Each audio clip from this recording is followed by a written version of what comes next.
ಎರಡು ಅವಧಿಗೆ ಆಳ್ವಿಕೆ ನಡೆಸಿದ LDF ಈ ಸಲ ಸೋಲುತ್ತೆ ಅಂತ ಅನೇಕ ಸರ್ವೆಗಳು ಹೇಳ್ತಾ ಇದ್ದಾವೆ.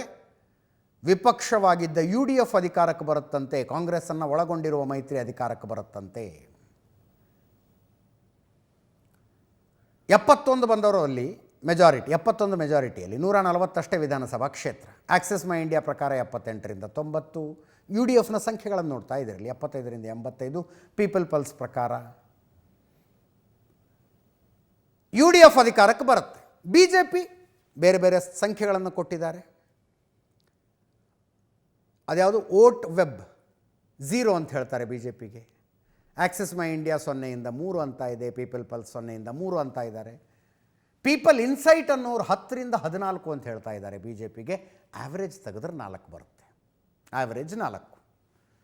ಸೊ UDF ಕೇರಳದಲ್ಲಿ ಅಧಿಕಾರಕ್ಕೆ ಬರುವ ಸಾಧ್ಯತೆ ಇದೆ.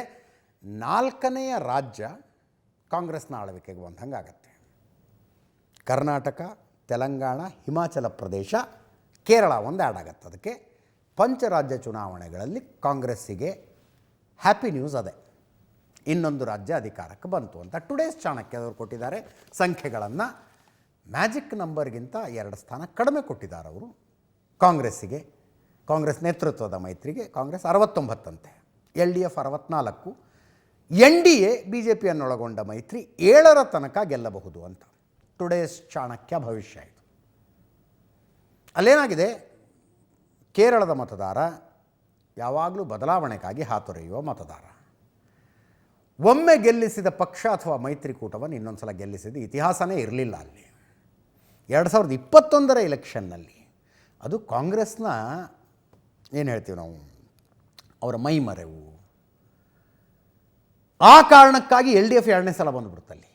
ಪಿಣರಾಯಿ ವಿಜಯನ್ 2ನೇ ಸಲ ಮುಖ್ಯಮಂತ್ರಿ ಆದರು. ಅದರ್ವೈಸ್ ಹಿಸ್ಟಾರಿಕಲಿ ಕೇರಳದಲ್ಲಿ ಒಂದು ಸಲ LDF, ಒಂದು ಸಲ UDF, ಒಂದು ಸಲ LDF, ಒಂದು ಸಲ UDF ಅಂತಲೇ ಗೆಲ್ಲಿಸ್ಕೊಂಡು ಬಂದಿರೋದು. ಈಗ 10 ವರ್ಷ ಆಯಿತು LDF ಅಧಿಕಾರಕ್ಕೆ ಬಂದು. 10 ವರ್ಷಗಳ ಆ್ಯಂಟಿ ಇನ್ಕಂಬನ್ಸಿ ಇದೆ. ಪಿಣರಾಯಿ ವಿಜಯನ್ರಿಗೆ ವಯಸ್ಸಾಗಿದೆ, ಸಣ್ಣ ಪುಟ್ಟ ವಿವಾದಗಳು ಇದ್ದಾವೆ. ಜೊತೆಗೆ BJPಯವರು ಸ್ವಲ್ಪ ಆ್ಯಕ್ಟಿವ್ ಆಗಿದ್ದಾರೆ. ಸ್ಥಳೀಯ ಸಂಸ್ಥೆಗಳ ಚುನಾವಣೆ ನಡೆದಾಗಲೇ UDF ಅಪ್ಪರ್ ಹ್ಯಾಂಡ್ ಅನ್ನೋದು ಕ್ಲಾರಿಟಿ ಆಗಿತ್ತು.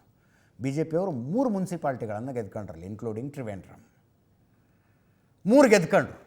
ಅದಾದಮೇಲೆ BJP ಗ್ರ್ಯಾಜುವಲಿ ಅಲ್ಲಿ ವೋಟ್ ಶೇರನ್ನು ಜಾಸ್ತಿ ಮಾಡ್ಕೊಳ್ತಾ ಇದೆ. ಒಂದು MP ಸೀಟ್ ಕೂಡ ಇದೆ ಕೇರಳದಲ್ಲಿ, ತ್ರಿಶೂರು. ಆ್ಯಂಟಿ ಇನ್ಕಂಬನ್ಸಿ ವೋಟುಗಳನ್ನು BJP ಸೆಳೆಯುವಲ್ಲಿ ಯಶಸ್ವಿಯಾಗಿದೆ ಅಂತ ಅನ್ನಿಸ್ತಾ ಇದೆ NDA ಒಟ್ಟಾರೆಯಾಗಿ. ಅದರ ಲಾಭ ಯಾರಿಗೆ? UDFಗಾಗತ್ತೆ.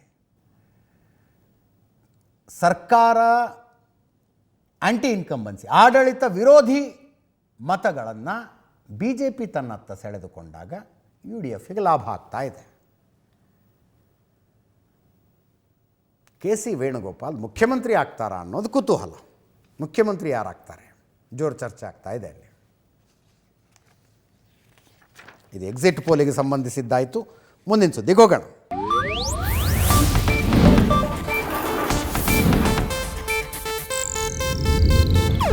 ಇದು ಏಷ್ಯಾನೆಟ್ ನ್ಯೂಸ್ ನೆಟ್ವರ್ಕ್ ಪ್ರಸ್ತುತಿ.